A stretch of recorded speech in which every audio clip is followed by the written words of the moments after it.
మీ ఎలాంటి వ్యాపార ప్రకటనలకైనా వెంటనే మా ఛానల్ సంప్రదించండి. ప్రస్తుతం మనతో పాటు ప్రముఖ ఆధ్యాత్మికవేత్త జ్యోతిషరత్న జ్యోతిష సామ్రాట్ చింతా రుక్మాన్ గదరావు గారు మనతో ఉన్నారు. మాతృదేవోభవ పితృదేవోభవ ఆచార్య దేవోభవ. ఓం నమో మాందేశ్వరాయ నమః. గురుగారు 2026 జనవరి మాసం కుంభరాశి వాళ్ళ పరిస్థితి ఏ విధంగా ఉంటుంది? సంవత్సరంలో మొదటి నెల ఎటువంటి పరిస్థితులు వీళ్ళు చూడబోతున్నారు? ఎటువంటి జాగ్రత్తలు తీసుకుంటే అద్భుతంగా ఉంటుంది? ఈ 2026 సంవత్సరం జనవరి మాస ఫలితాల్లో భాగంగా కుంభరాశి వాళ్ళకి ఎలా ఉందో చెప్పుకునే ముందు ఈ రాశి గురించి ఏదైనా ఒక ప్రత్యేకమైన విషయం మనం మాట్లాడుకున్న తర్వాత మాస ఫలితాలకు వెళ్దాం. పుట్టుకతో బై బర్త్ కుంభరాశిలో రవిగ్రహం ఉండగా పుట్టిన వాళ్లకు ఎలా ఉంటుందో చెప్పుకుందాం. కుంభము అంటే ఒక రహస్యము, ఎప్పటికీ బయటపడినది అని అర్థం. కుండ ఉంటుంది, లోపల ఏముంటుంది? గాలి ఉంటుంది. మనకు ఏమీ లేకపోతే గాలి ఉంటుంది. లేదు అమృతం ఉందా, నీళ్ళు ఉన్నాయా, ఏముందో మనకు తెలుసు. బయటికి మాత్రం కనిపిస్తూ ఉంటుంది. అంటే ఏదో ఒక రహస్యం అనేది దాగి ఉండేటువంటి రాశి అనమాట. అందుకే ఈ యోగులు ఎప్పుడు ఉచ్ఛ్వాస నిశ్వాసాలతో చేసేటువంటి సాధనలు, మెడిటేషన్లు, యోగా సాధనలు ఇవన్నీ కూడా అక్కడే జరుగుతాయి. Breathing exercises. కుండ అంటే ఇది కుంభం. బ్రీతింగ్ అంటే కొండ నిండా గాలి పంపిస్తాం, ఆడ మళ్ళీ బిగపడతాం, మళ్ళీ వెళ్తాం, అంతే. ఈ ఉచ్ఛ్వాస నిశ్వాసం సంబంధించి ఎప్పుడైతే ఇక్కడ గాలి కుండలోకి పోదో ఆ రోజు మనం భౌతిక దేహం వదిలేసి వస్తుంది. ఇది శనేశ్వరుడు రాశి, కాలపురుషుడికి 11వ రాశి. ఇక్కడ రవిగ్రహం ఉన్న వాళ్ళు తండ్రికి సంబంధించిన రహస్యాలను దాచేస్తారు. తండ్రికి అంటే ఈ రాశిలో ఏ గ్రహం ఉంటే ఆ గ్రహ సంబంధ రహస్యాలు వీళ్ళ దగ్గర ఉంటాయని అర్థం. చంద్రుడు ఉంటే తల్లికి, కుజుడు ఉంటే సోదరులకు, బుధుడు ఉంటే సోదరులకు, శుక్రుడు ఉంటే భార్యకు, రాహు ఉంటే తాత ముత్తాతలకు, కేతు ఉంటే తల్లి తరపున తాత ముత్తాతలకు, బుధుడు ఉంటే అదే సోదరులకు. ఇట్లా ఏ గ్రహం ఉంటే ఆ గ్రహ బంధుకారకత్వాలు, ఇతర గ్రహ రహస్యాలు వీళ్ళ దగ్గర ఉంటాయని అర్థం. బయటపడరు. వీళ్ళ రహస్యం మెయింటైన్ చేయడంలో వీళ్ళకి మించిన వాళ్ళు రహస్యాల నిలయం ఇది. అంటే దాంట్లో నష్టపోతారు వీళ్ళు. చెప్పకుండా చేస్తారు, ఇంట్లో నష్టపోతారు. 10వ స్థానము ఇంకొక రహస్య స్థానం వృశ్చికం, అది కూడా రహస్యాలే, పరిశోధనలు. ఇది దాచే రహస్యం. అది పరిశోధించే రహస్యాలను బయటకు తీస్తే ఇది రహస్యాలు దాచేస్తుంది. వీళ్ళ కర్మస్థానం అదే అయింది, రహస్యం మళ్ళీ కర్మస్థానం అయింది. ఇక్కడ రవిగ్రహం వచ్చిందంటే మకరంలో ఏ ఫలితాలు ఇచ్చాడో అదే ఫలితాలు ఇస్తాడు. నేను మకర రాశికి వివరించాను, అదే ఫలితాలు ఇక్కడ ఇస్తాడు. ఇది కూడా శనేశ్వరుడే. ఇది బాధకాధిపతి కాబట్టి వీళ్ళ రహస్యం వల్ల వీళ్ళు బాధపడే పరిస్థితి ఉంటుంది. అయినా వీళ్ళు బయటపడరు. నేను బాధపడుతున్న రహస్యం అట్టే దాస్తారు. ఎవరికి చెప్పుకోరు. అది చెప్పుకోరు. ఎందుకులే నాలోనే దాచుకుంటా అని. ఇలా ఉంటేనే ఉండాలి, ఏమీ లేకపోయినా. ఇలా వదిలేస్తే ఉంది, ఏమీ లేదని 10 మంది తెలుస్తుంది. ఖాళీ చేయని ఇలా పట్టుకోవాలి అనేటువంటి సూత్రం వీళ్ళకి పనిచేస్తుంది. కాబట్టి రాశి చాలా గొప్పదే. ఇప్పుడు ఒక విషయాన్ని బయట పెట్టకుండా కొంతమంది ఉన్నారు. 20 మంది చెప్పినాక రిలాక్స్ అవుతారు, మళ్ళీ టిఫిన్ చేస్తారు. వీళ్ళు జీవితాంతం ఏం చెప్పకుండా ఉండగలరు, అట్లాగే ఉంటే వెళ్ళిపోతారు. దేవరహస్యం అంటారు కదా, చిదంబర రహస్యం అంటారు, ఏం అంతరహస్యం అంటారు. అవంతా కుంభరాశి. ఇప్పుడు రవిగ్రహం ఇక్కడ ఉన్నప్పుడు ఏమవుతుంది? కంఫర్ట్ ఉండదు. కానీ తండ్రికి సంబంధించినటువంటి ఆస్తి లభించడము, తండ్రికి సంబంధించినటువంటి ఏదైనా బెనిఫిట్ అయితే ఉంటుంది. కష్టంతో కూడుకున్నటువంటి ఫలితం ఉంటుంది. కుంభరాశిలో గ్రహం ఉంటే రహస్యం ఓకే. ఏ గ్రహం ఉన్నా సరే ఆ గ్రహానికి సంబంధించిన పుణ్యం లేదా ఫలితం గత జన్మలో వీళ్ళకి వెయిట్ చేస్తూ ఉందని అర్థం. 5 గ్రహాలు కుంభంలో ఉన్నాయనుకో, ఇంకా వాళ్ళకు అదృష్టం, ఇటపోయిన అదృష్టమే, అటపోయిన అదృష్టం, ఎట్టపోయిన అదృష్టం. అందుకే కుంభంలో ఎక్కువ గ్రహాలు ఉండాలి. కుంభరాశిలో ఎక్కువ గ్రహాలు ఉండగా పుట్టిన వాళ్ళు, లేదా కుంభరాశిని ఎక్కువ గ్రహాలు చూస్తుండగా పుట్టిన వాళ్ళు ఎప్పటికైనా హీరోలే. అంటే వాళ్ళ పూర్వజన్మ సుకృతం వాళ్ళ కోసం దాచిపెట్టబడి ఉంది రహస్యంగా అని. నీదేనేది నీది, ఏ నాటికైనా నీదే, నీది కాదు ఇప్పటికీ నీది కాదు. అటు మీదైనది ఏదైనా ఎక్కడుందంటే కుంభంలో ఉంది. కుంభరాశిని ఏది చూడలేదు, ఏ గ్రహం లేదు అంటే వాళ్ళకి ఏ అటువంటి అదృష్టాలు లేవని అర్థం. ఈ కుండ అనేదే ప్రాచీన కాలాన్ని బతికిచ్చింది. మట్టి కుండలు, మట్టి పాత్రలు, మట్టి కుండలో నీళ్ళు తెచ్చేవాళ్ళు, దాంట్లోనే డబ్బులు పెట్టేవాళ్ళు, దాంట్లోనే నెయ్యి, దాంట్లోనే పాలు.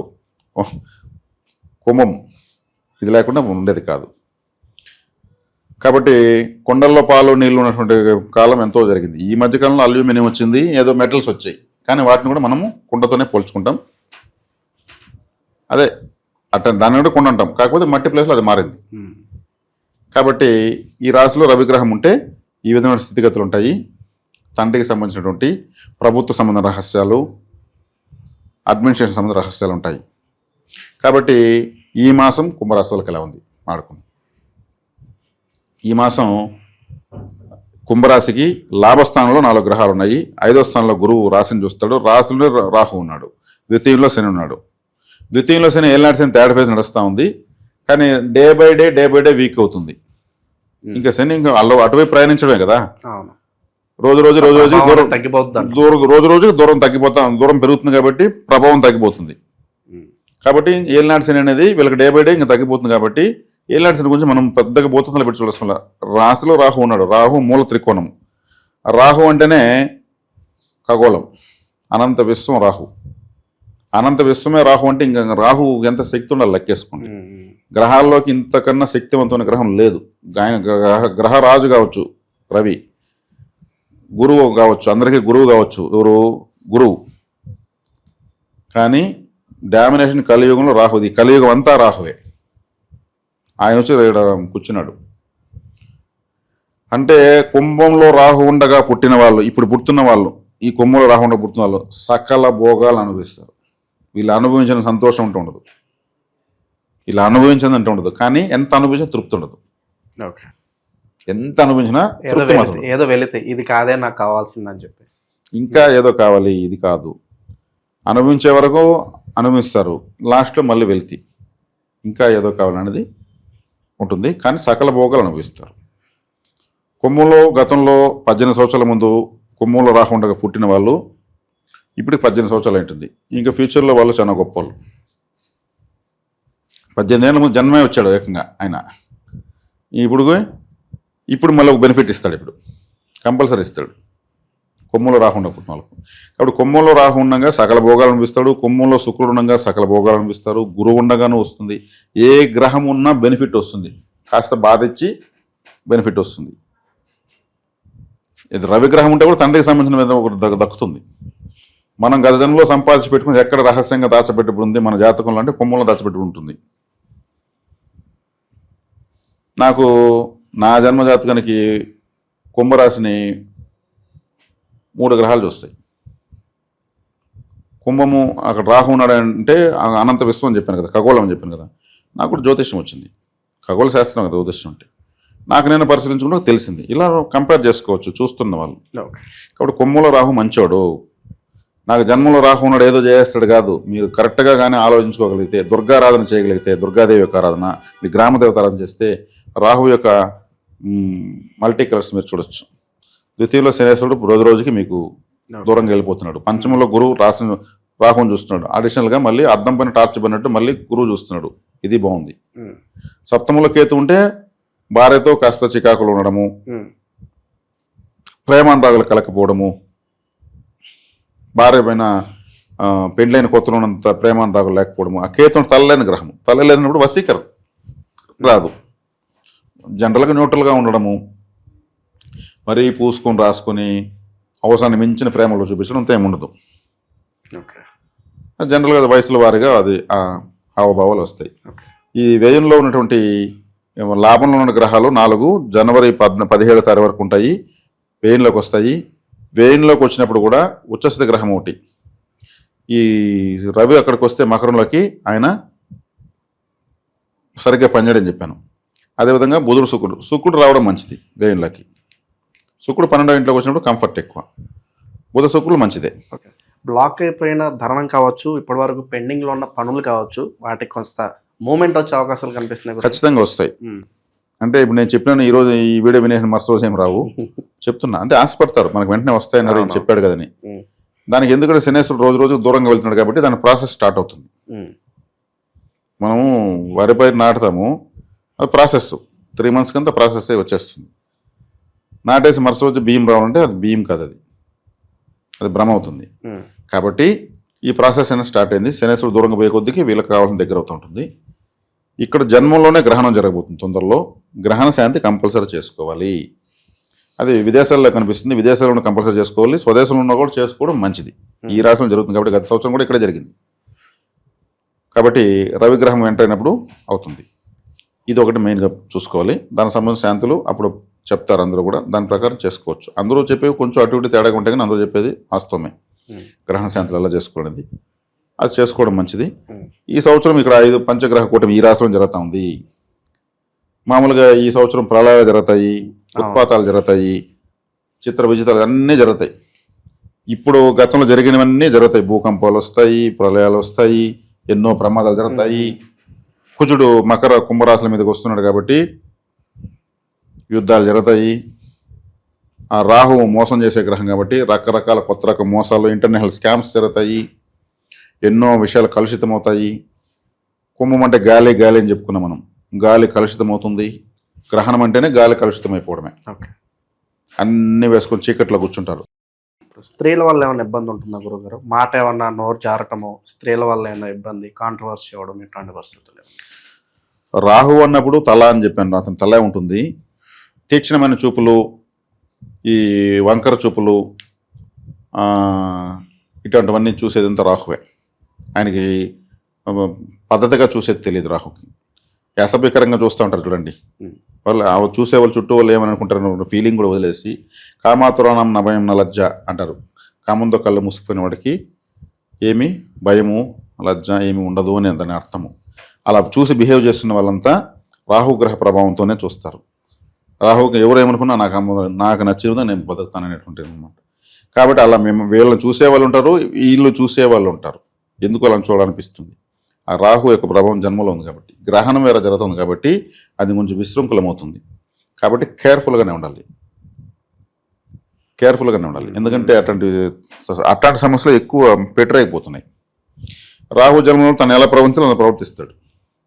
ఎవరు ఏమనుకున్నా నాకు అవసరం లేదు, నేను ఎలా ఉండాలో అని అనుకుంటాను అంతే.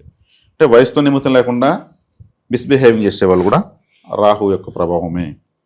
మిస్బిహేవింగ్ అంటే రాహు.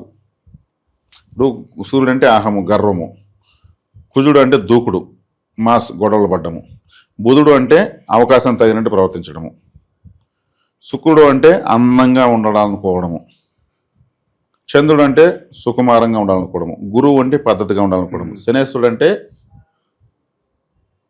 ఆయన సాధారణంగా ఉండాలనుకోవడం, సాధారణ దుస్తులోనే ఉంటారు ఎంత డబ్బు వచ్చినా శని ప్రభావం వాళ్ళు. కేతు అంటే ఎక్కువగా విభూదులు కుంకాలు అవన్నీ పెట్టుకుంటేనే బయట పోవాలి, లేకపోతే మన ఏం జన్మ అనుకునేవాళ్ళు భక్తి జ్ఞాన వైరాగ్యాలతో ఉంటారు. రాహు అంటే ఈ వంకర టింకర్ అన్నీ రాహువే. ఈ ఏదైనా చెప్తారు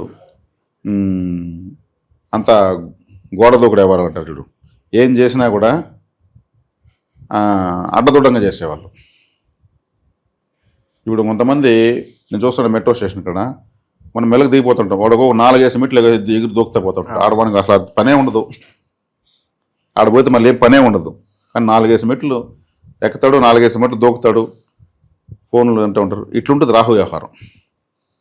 కాబట్టి జన్మలోకి రాహు వచ్చినప్పుడు దీంట్లో పద్ధతైన వాళ్ళు ఎంతోమంది పుట్టుంటారు. ఇక్కడికి వచ్చినప్పుడు అటువంటి అడ్డదొడ్డమైన వాళ్ళతో ఇలా సమస్య ఉంటుంది. జన్మలో రాహు ఉన్న పుట్టి వేరే గ్రహ బాగాలేని వాళ్ళు అడ్డదొడ్డంగా ఎక్కువ ప్రవర్తిస్తారు. అంటే ఇక్కడ రాహు ఉన్నంత మాత్రం అందరూ చెడ్డోళ్ళు అయిపోతారు, అందరూ వంకర టెంకర చూస్తారు కాదు.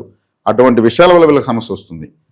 అదే రాహు జన్మంలో ఏది లగ్నం ఉంటే ఇప్పుడు కుంభరాశిలో రాహు ఉన్నప్పుడు వీళ్ళకి అటువంటి విషయాలు తారసపడతాయి. ప్రకృతి పలు రకాల అనుభవాలు ఇస్తుంది అంతే. ఇక్కడ మనము ఎవరిపైన ఏదో ఆపాదించడం, గ్రహ స్వభావాన్ని వివరిస్తున్నాం. ఇక్కడ ఈ గ్రహం కొద్ది రోజులకు మళ్ళీ వెనక్కి పోతుంది 12 ఇంట్లోకి. 12 ఇంట్లో పోయినప్పుడు అదే పరిస్థితి. అది బెడ్రూమ్ అన్నాను కదా, అంటే బెడ్రూమ్ అంటే ఒక సంసార జీవితాన్ని గోప్యంగా ఉండాల్సినటువంటి ప్రదేశం కాబట్టి అక్కడ పోయినప్పుడు విశృంఖలత్వం వస్తుంది. అక్కడ పోయి ఈ కన్నింగ్ ప్లాంట్ ఇలా ఉంటుంది గ్రహ సిద్ధాంతం. స్థానాలు మారే కొద్దిగా ఫలితాలు మారుస్తూ పోతూ ఉంటుంది. దాంతో మిగిలిన శుభగ్రహాలు అనుకూలత వస్తూ ఉంటే దానిలో సమస్య రాదు. ప్రతి ఒక్కరికి సమస్యలు వస్తాయండి. కామక్రోధ లోభ మోహం మదమాశ్చర్యాలు ప్రతి ఒక్కరికి ఉంటాయి. 75% నిజాయితీ, 20% స్వార్థం ఉన్నప్పుడు ఈజీగా బతకచ్చు. 100% స్వార్థం నిజాయితీగా ఉంటే వాళ్ళు బతకలేరు. 20% స్వార్థం కావాలి. 70% స్వార్థం 20% నిజాయితీ ఉంటే వాడు 100% స్వార్థపరుడే. కాబట్టి ఇక్కడ వచ్చేకాడికి గ్రహాలు ఏం చేస్తాయి, ఈ పర్సంటేజ్ హెచ్చుతగులు చేస్తుంటాయి. అందుకే తులారాశి 7వ రాశి అయింది. అటు అటు ఇటు మిడిల్లో 180 డిగ్రీస్లో. అవును. ఇది ఇటు ఇటు లేస్తూ ఉంటుంది. ధర్మం అధర్మం, ధర్మం అధర్మం. అక్కడ శుక్రుడు, అక్కడే రాహు ఉన్నారు. ఇట్లా జ్యోతిశాస్త్రం తీసుకుంటే సమస్త ప్రపంచాన్ని మనం అర్థం చేసుకోవచ్చు. అది మేము పరిశోధన చేసి ఇప్పుడు చెప్తూ ఉండడం వల్ల పలువురు అభినందనలు మనకు ఏదో కామెంట్ రూపంలో వస్తున్నాయి. అవును. ఇంట్రెస్టింగ్గా మా జాతకానికి ఎలా ఉందని అడిగి వ్యక్తిగతం తెలుసుకుంటున్నారు. తెలుసుకోవడం కరెక్టే. నేను కూడా అందుకే మళ్ళీ జ్యోతిశాస్త్రం ఆధారపడదండి. మీ జాతకం తెలుసుకున్నారు కదా, ఇవి పరిహారాలు చేసుకోండి చాలు. ఇంకెక్కడ వాళ్ళకి డబ్బులు ఇచ్చి వీళ్ళకి డబ్బు, నాకు కూడా మళ్ళీ డబ్బు ఇచ్చేది ఎందుకు ఊరికని వస్తుంది. మొత్తం చెప్పేశాను నేను. చేసుకోండి అంతే. అంటే మళ్ళీ దానికి ఒకే విషయానికి మళ్ళీ ఖర్చు పెట్టేది కూడా కరెక్ట్ కాదు. దాన్ని మళ్ళీ నేను ఎంకరేజ్ చేయడం కరెక్ట్ కాదు.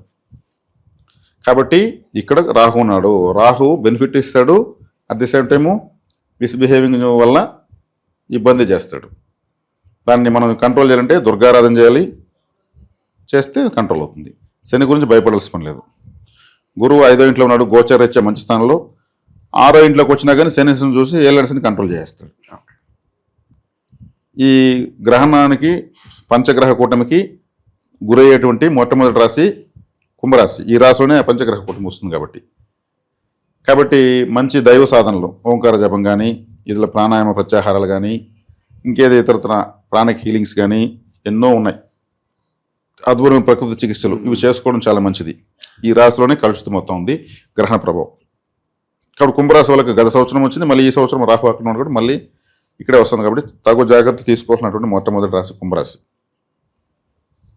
తర్వాత ఇక్కడ ప్రత్యేకించి కులదేవత అనేది తెలియని వాళ్ళు ఎంతోమంది ఉన్నారు. కులదేవత తెలియని వాళ్ళకి నేను సంగాలి అనే కర్రను పరిచయం చేస్తూనే ఉన్నాను. అందులో భాగంగానే ఈ కులదేవత స్టిక్స్ అనేవి మేము 3 సైజుల్లో సమర్పిస్తా ఉన్నాము. తెలియని వాళ్ళు తెప్పించుకుని ఆరాధించుకుంటే చాలు, కులదేవత అనుగ్రహం కలుగుతుంది. తెలిసిన వాళ్ళు కూడా కులదేవత తెలిసి కులదేవత ముందులో సమర్పించవచ్చు, పెట్టి పూజించవచ్చు. ఇది మన నెంబర్కి ఫోన్ చేస్తే మన టెలికాల్స్ చెప్తారు. అదేవిధంగా పలు రకాల దేవతా విగ్రహాలు, ఇవన్నీ ప్రాణపశు చేసినవి. వరాహస్వామి, అత్తి విఘ్నేశ్వరుడు, కరుంగలి గరుడ భగవానుల వారు, కరుంగలి సుబ్రహ్మణ్యేశ్వరుడు, ఇలా దీంట్లో కూడా కరుంగలిలో విఘ్నేశ్వరుడు కూడా ఉన్నాడు.